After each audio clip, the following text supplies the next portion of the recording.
ये केंद्रीय गृह सचिव इस बीच बड़ी बैठक कर रहे हैं। केंद्रीय गृह सचिव बॉर्डर स्टेट के जो सेक्रेटरीज हैं उनके साथ इस वक्त बातचीत कर रहे हैं। आवश्यक दिशा निर्देश दिए जा रहे हैं। ये देखते हुए कि सीज फायर के अनाउंसमेंट के बावजूद पाकिस्तान की तरफ से इसका घोर उल्लंघन किया गया है। जाहिर है वहाँ चीज़ों को रिन्यूड तरीके से देखा जा रहा होगा।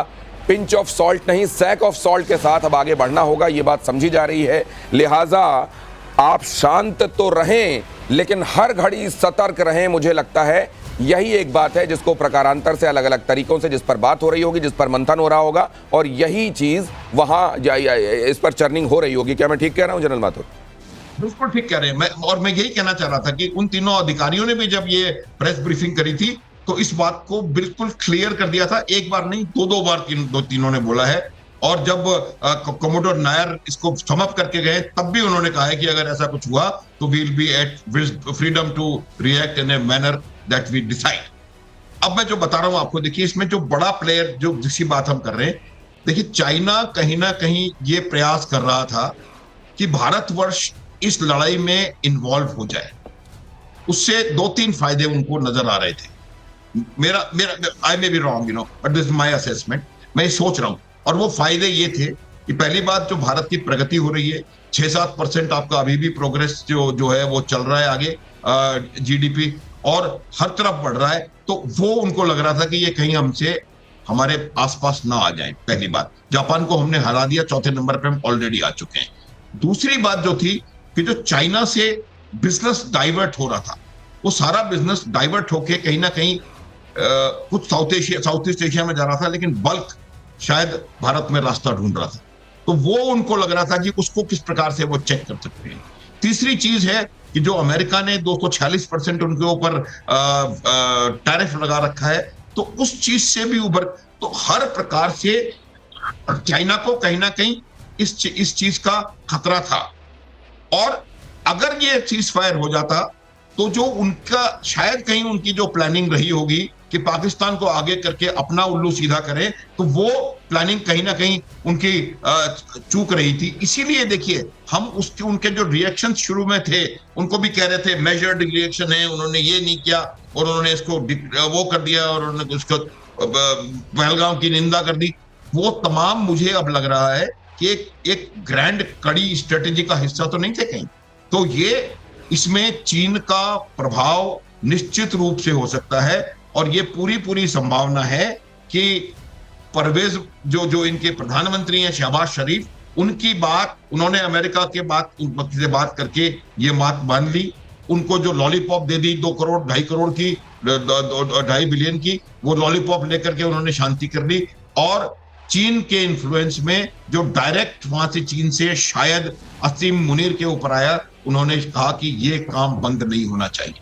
तो ये बहुत बड़ी संभावना है। मेरे को लगता है कि इसको हमें बहुत सीरियसली इसको नहीं तो फिर ये नहीं हो सकता ना सर।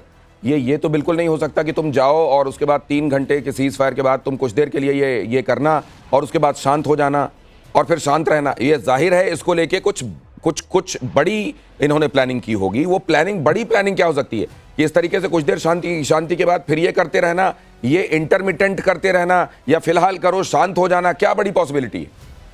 नहीं, बिल्कुल मैं ये बता रहा हूं। देखिए ये इनको जो सेना पिछले 1971 की हार का बदला लेने के लिए वो कहती है मैं 1000 साल तक लड़ूंगी, उस सेना को जब अब ये जो सीज फायर आया था दिनेश, इसकी कंडीशंस आप देखो क्यों हुआ था। कि सीज फायर इसलिए हुआ था कि पाकिस्तान के एयर डिफेंस सिस्टम्स को हमने पूरी तरह से तबाह कर दिया।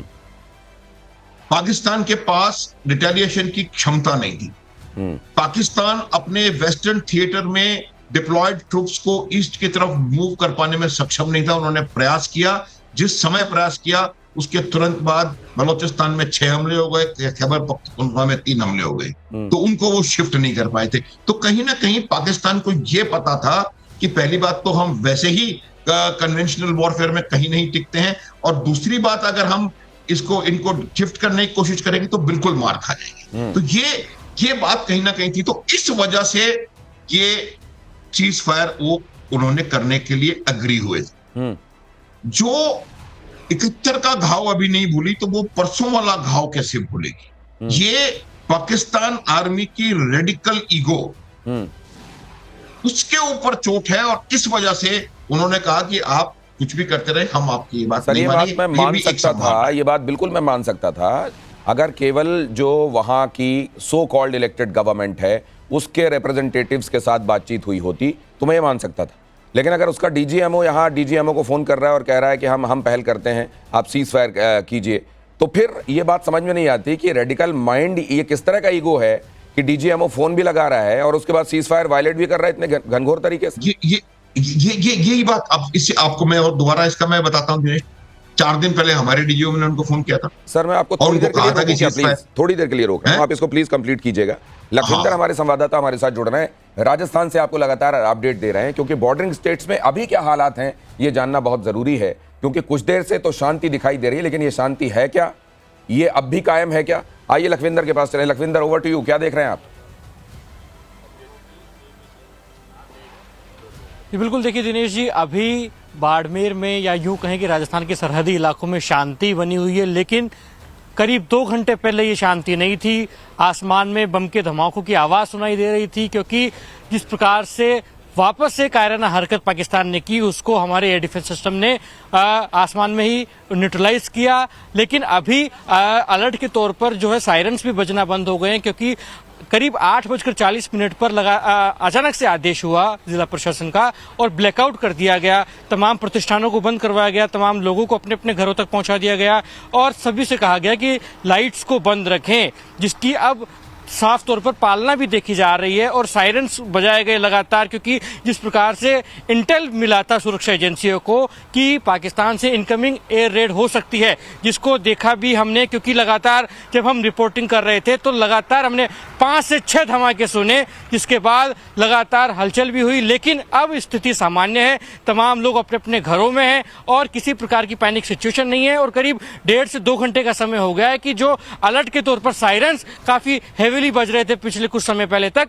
वो भी अब बंद हो गए हैं और अभी किसी प्रकार की इस प्रकार की पैनिक सिचुएशन फिलहाल बाड़मेर में देखने को नहीं मिल रही है। शांति का माहौल है, लेकिन ये बुज़दिल पाकिस्तान है। अब इस वक्त बाड़मेर से लेकर पूरे बॉर्डर में जो इंटरनेशनल बॉर्डर है और एलओसी के पास भी, हालांकि शिवानी ये बता रही थी कि कहीं कुछ आवाजें तो आ रही हैं, लेकिन वैसे इंटेंस धमाके सुनाई नहीं दे रहे हैं जैसे उनको तब सुनाई दे रहे हैं। शिवानी हमारी संवाददाता एलओसी के अलॉन्ग निगाह रख रही हैं और इंटरनेशनल बॉर्डर से हमारे साथ अलग अलग संवाददाता अलग अलग जगहों पर मौजूद हैं। जनरल माथुर, आप कुछ कह रहे थे? हाँ, तो मैं जो मैं बताने का प्रयास कर रहा था, देखिए जनरल माथुर, एक बात और मैं आपसे इसी में जोड़ देता हूं।